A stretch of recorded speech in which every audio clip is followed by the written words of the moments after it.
This is Valley News Live at 10.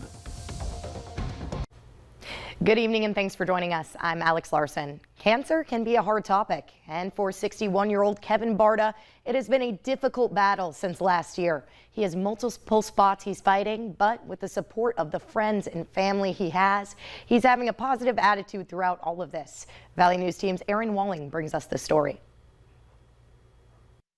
These are my grandkids. Love dearly, and I hope I get to see them grow up. Kevin Barta is a father, a grandfather, a friend, and a beloved member of a community. And he's been tackling cancer since February of last year. Cancer's out of control right now. I got 13 spots, inch diameter. Barta has been through a lot over the past year and a half. The cancer in his colon has spread to his liver, and he's been undergoing chemotherapy, which has put a strain on him and his family financially. And his good friend has watched him throughout all of this. He has a great attitude about it. He's not getting up on it, and he's not letting it rule him. He's still living his life, so that's good to see. The Pitchfork in Barnesville was packed with people showing love and support for Barta through Linda Hand Up. It's unbelievable the support I've got. People always ask if I want to, if I need anything. They're willing to come over to help me and everything else. With all the support beside him, it is clear how much Barta means to this community. Now Barta continues his battle with hopes and dreams for the future. I hope I can see him graduate. In Barnesville, Aaron Walling, Valley News Live. For more information on Barta's fundraiser, visit valleynewslive.com and click on this story.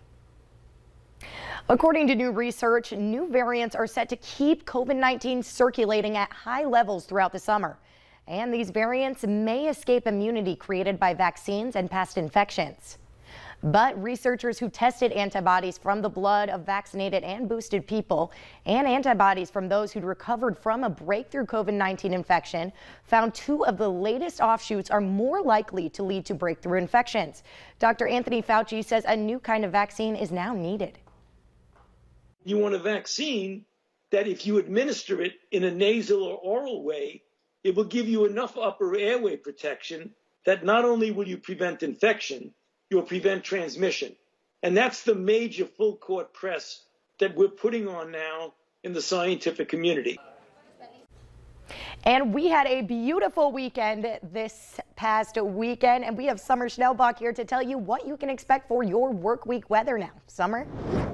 Thank you so much, Alex. And you saw on that sky canvas those vibrant colors. That's a perfect ending to a gorgeous weekend. In fact, temperatures did warm up quite a bit more than I was expecting. It took those clouds quite a while to move in, and our showers were very light because our air was quite dry. We warmed up to 79 degrees today in Fargo and in Wahpeton, 73 in Grand Forks, 76 in Monoman, and we're only seeing a couple of spotty showers left over. Overall, they might not even all be making it to the surface just because our air is still quite dry and it's taking a while for the rain showers to overcome that. Just have a few passing showers in parts of the Southern Valley.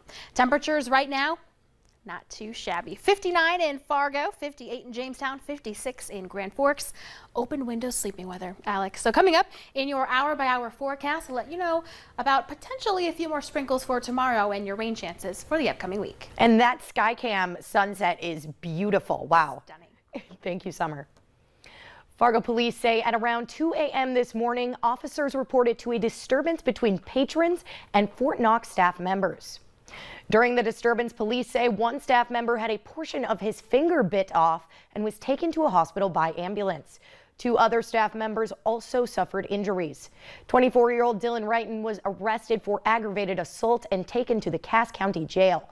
Police say the report states the involvement of 26-year-old Austin Wrighton, who will be referred for assault charges to the Cass County State's Attorney's Office. Additional charges related to the disturbance are possible pending investigation. And two people are in critical condition after a crash between a semi and truck in Anamoose, North Dakota. The crash happened early this morning, and the report says the driver, a 21-year-old male, had a 17-year-old male passenger and had ran a stop sign, which led to a collision with a semi, which was driven by a 49-year-old male. The people in the truck were airlifted to a Minot hospital, while the tractor driver had no injuries. The Grand Forks Police and Fire Departments responded to a truck fire in the 2500 block of Night Drive early this morning. The truck was engulfed in flames, which led to a gas tank explosion. The tank exploded while officers were on the scene, creating a loud sound that's reported to be heard from several blocks away. Grand Forks Fire Department were able to put the fire out, but the vehicle had extensive damage. There were no injuries, and the cause of the fire is under investigation. Anyone with information is asked to contact the Grand Forks Police Department at 701-787-8000. There were mass shootings in at least 8 cities across the country this weekend. 2 happened overnight at popular gathering places and left at least 6 people dead. Natalie Brand has the latest. This is the moment immediately after shots rang out on South Street in downtown Philadelphia, an area filled with hundreds of people out at bars, nightclubs, and restaurants. Witnesses say several suspects fired into a large crowd just before midnight. We believe that one of the 3 decedents was a male involved in a physical altercation with another male that was potentially the genesis of the shooting. These individuals eventually began firing at one another, with both being struck, one fatally. Police say at least 3 people died and a dozen were injured. In Chattanooga, Tennessee, at least 3 people were killed in a shooting near a nightclub. 14 others were injured by gunfire and 3 hit by vehicles trying to flee the scene. There's going to be multiple shooters. We cannot confirm how many. The weekend of gun violence follows mass shootings in Buffalo, New York, and Uvalde, Texas. And the growing threat is leaving Americans feeling on edge. A new CBS News poll finds 3 in 4 parents are at least somewhat concerned about the possibility of gun violence at their children's school. The poll also finds most Americans believe mass shootings can be stopped, but they're not optimistic Congress can act. On Capitol Hill, lawmakers from both sides say talks for new gun legislation are making progress. It feels to me like we are closer than we've been since I've been in the Senate. I've never been part of negotiations as serious as these. Senate negotiators say measures like expanded background checks and investments into mental health and school safety are on the table. They hope to come to a tentative agreement this week.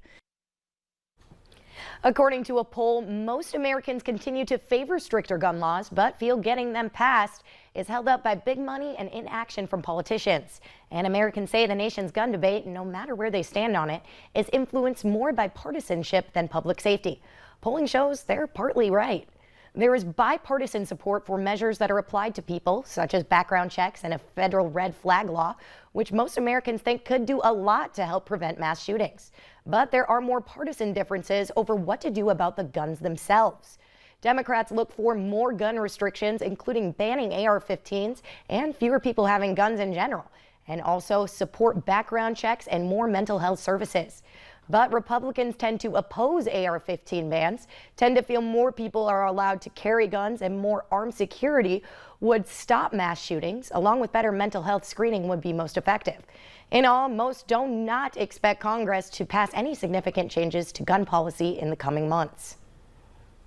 Later on Valley News Live at 10, a World War II veteran completes a milestone a long time in the making. And after a warm weekend, temperatures are going to dip a little bit before rebounding by the weekend. We have some 80s in the forecast, but coming up, let you know about a couple of rain chances we have as well. All that right after the break.